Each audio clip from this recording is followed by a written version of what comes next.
ਘਰਾਂ ਦੀਆਂ ਛੱਤਾਂ ਡਿੱਗੀਆਂ ਨੇ। ਫਸਟ ਈਅਰ ਦੀ ਜਿਹੜੀ ਤਲਬਾ ਹੈ ਮੌਕੇ ਦੇ ਉੱਤੇ ਅੱਲਾ ਨੂੰ ਪਿਆਰੀ ਹੋ ਗਈ। ਲੈਂਦੇ ਪੰਜਾਬ ਤੋਂ ਮੈਂ ਤੁਹਾਡਾ ਹੋਸਟ ਮੈਰ ਵਕਾਰ ਅਨਵਰ। ਜ਼ਿਲ੍ਹਾ ਕਸੂਰ ਦਾ ਇਲਾਕਾ ਇਲਾਹਾਬਾਦ ਜਿਹੜਾ ਸਭ ਤੋਂ ਵੱਡਾ ਸ਼ਹਿਰ ਹੈ, ਕਾਰੋਬਾਰੀ ਮਰਕਜ਼ ਦੇ ਨਾਲ ਇਹ ਮਿਲਦਾ ਹੈ।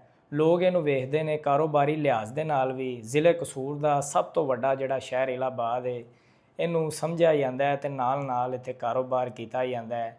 ਅਤੇ ਵੱਡੀ ਤਾਦਾਦ ਦੇ ਵਿੱਚ ਇੱਥੇ ਲੋਕ ਜਿਹੜੇ ਨੇ ਵਬਸਤਾ ਨੇ, ਲੇਕਿਨ ਸਹੂਲੀਅਤ ਦੀ ਗੱਲ ਕੀਤੀ ਜਾਵੇ ਤਾਂ ਉਹਦੇ ਤੋਂ ਇਹ ਮਹਿਰੂਮ ਹੀ ਰਹਿੰਦਾ ਹੈ। ਅਗਰ ਵੇਖਿਆ ਜਾਵੇ ਤਾਂ ਨਾ ਹੀ ਇੱਥੇ ਨਾਦਰਾ ਦੀ ਸਹੂਲਤ ਮੌਜੂਦ ਹੈ।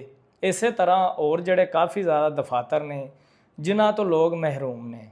ਨਾਲ ਜਿਹੜੀ ਸਭ ਤੋਂ ਵੱਡੀ ਜਿਹੜੀ ਗੱਲ ਹੈ, ਘਰਾਂ ਦੇ ਜਿਹੜੇ ਹਾਲਾਤ ਨੇ ਬੜੇ ਕਸ਼ੀਦਾ ਹੋਏ ਪਏ ਨੇ। ਦੋ ਅਫਸੋਸਨਾਕ ਵਾਕਿਏ ਇਲਾਹਾਬਾਦ ਦੇ ਵਿੱਚ ਬਣੇ ਨੇ, ਜਿਨ੍ਹਾਂ ਦੇ ਵਿੱਚ ਘਰਾਂ ਦੀਆਂ ਛੱਤਾਂ ਡਿੱਗੀਆਂ ਨੇ ਅਤੇ ਫਸਟ ਈਅਰ ਦੀ ਜਿਹੜੀ ਤਲਬਾ ਹੈ ਮੌਕੇ ਦੇ ਉੱਤੇ ਅੱਲਾ ਨੂੰ ਪਿਆਰੀ ਹੋ ਗਈ। ਇਹ ਬੜਾ ਦਿਲ ਖਰਾਸ਼ ਵਾਕਿਆ ਹੈ। ਇਸੇ ਤਰ੍ਹਾਂ ਹੀ ਇੱਕ ਪੁਰਾਣੇ ਠੀਂਗਾਂ ਦੇ ਵਿੱਚ ਜਿਹੜੀ ਬੇਵਾ ਖਤੂਨ ਹੈ ਉਹਦੇ ਘਰ ਦੀ ਵੀ ਛੱਤ ਡਿੱਗੀ ਹੈ। ਬੜਾ ਦਿਲ ਖਰਾਸ਼ ਵਾਕਿਆ ਬਣਿਆ ਹੈ। ਇਸ ਤਰ੍ਹਾਂ ਦੇ ਵਾਕਿਆਤ ਪਹਿਲੇ ਵੀ ਕਾਫੀ ਜ਼ਿਆਦਾ ਬਣੇ ਨੇ, ਜਿੰਦੇ ਵਿੱਚ ਇੱਕ ਲਾਹੌਰ ਦੇ ਵਿੱਚ ਵੀ ਟਿਊਸ਼ਨ ਸੈਂਟਰ ਦੀ ਛੱਤ ਡਿੱਗਣ ਤੋਂ ਬਾਅਦ ਵਾਕਿਆ ਬਣਿਆ ਸੀ। ਜਿਹੜੀ ਇੰਤਜ਼ਾਮੀਆ ਹੈ ਜਦੋਂ ਇਸ ਤਰ੍ਹਾਂ ਦੇ ਵਾਕਿਆਤ ਬਣਦੇ ਨੇ ਫਿਰ ਹਰਕਤ ਦੇ ਵਿੱਚ ਆਉਂਦੀ, ਕਾਰਵਾਈਆਂ ਕਰਦੀ ਹੈ। ਜਦਕਿ ਦੂਸਰੇ ਪਾਸੇ ਜਿਹੜੀ ਮਹਿੰਗਾਈ, ਬੇਰੁਜ਼ਗਾਰੀ ਦਿਨ ਬ ਦਿਨ ਵੱਧਦੀ ਜਾਂਦੀ ਪਈ ਹੈ।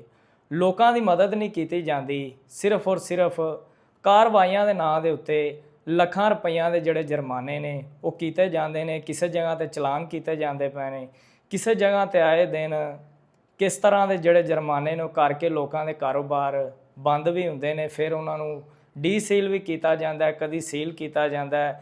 ਪੀਰਾ ਫੋਰਸ ਹੋ ਗਈ, ਇਸੇ ਤਰ੍ਹਾਂ ਤਹਿਸੀਲ ਇੰਤਜ਼ਾਮੀਆ ਹੋ ਗਈ, ਜ਼ਿਲ੍ਹੇ ਇੰਤਜ਼ਾਮੀਆ ਹੋ ਗਈ। ਲੇਕਿਨ ਇਸ ਦੌਰ ਦੇ ਵਿੱਚ ਜਿਹੜੀ ਜ਼ਿੰਦਗੀ ਗੁਜ਼ਾਰਨਾ ਮੁਸ਼ਕਲ ਹੀ ਨਹੀਂ, ਨਾਮੁਮਕਿਨ ਹੋਇਆ ਪਿਆ, ਕਿਉਂਕਿ ਲੋਕਾਂ ਦੇ ਜਿਹੜੇ ਹਾਲਾਤ ਨੇ ਬੜੇ ਜ਼ਿਆਦਾ ਖਰਾਬ ਨੇ।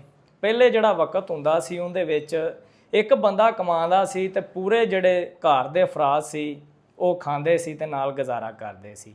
ਹੁਣ ਪੂਰੇ ਘਰ ਦੇ ਜਿਹੜੇ ਅਫਰਾਦ ਨੇ ਉਹ ਕਮਾਉਂਦੇ ਨੇ ਅਤੇ ਫਿਰ ਵੀ ਜਿਹੜਾ ਗੁਜ਼ਰ ਬਸਰ ਕਰਨਾ ਉਹ ਮੁਸ਼ਕਲ ਹੀ ਹੋਇਆ ਪਿਆ। ਅਤੇ ਇਸੇ ਤਰ੍ਹਾਂ ਹੀ ਦਿਨ ਬ ਦਿਨ ਗਰੀਬ ਜਿਹੜੇ ਲੋਕ ਨੇ ਮਹਿੰਗਾਈ ਦੀ ਚੱਕੀ ਦੇ ਵਿੱਚ ਪਿਸਦੇ ਪਏ ਨੇ ਅਤੇ ਅਮੀਰ ਦਿਨ ਬ ਦਿਨ ਅਮੀਰ ਹੁੰਦਾ ਜਾਂਦਾ ਪਿਆ।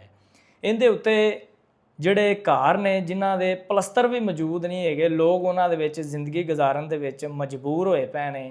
ਅਤੇ ਇਹ ਜਿਹੜਾ ਇੰਤਹਾਈ ਅਫਸੋਸਨਾਕ ਵਾਕਿਆ ਬਣਿਆ ਹੈ, ਇਹਦੇ ਵਿੱਚ ਹੁਣ ਜਿਹੜੇ ਇਲਾਹਾਬਾਦ ਦੇ ਲੋਕ ਨੇ ਸਾਹਿਬ ਹਸੀਅਤ, ਉਹਨਾਂ ਨੂੰ ਚਾਹੀਦਾ ਹੈ ਕਿ ਇਹਨਾਂ ਦੀ ਮਦਦ ਕੀਤੀ ਜਾਵੇ। ਉਹ ਬੇਟੀ ਤਾਂ ਜਾਣ ਵਾਲੀ ਚਲੀ ਗਈ ਹੈ ਅਤੇ ਨਾਲ ਉਹਦੀ ਜਿਹੜੀ ਵਾਲਦਾ ਹੈ ਉਹ ਇਸ ਟਾਈਮ ਹਸਪਤਾਲ ਦੇ ਵਿੱਚ ਦਾਖਲ ਹੈ।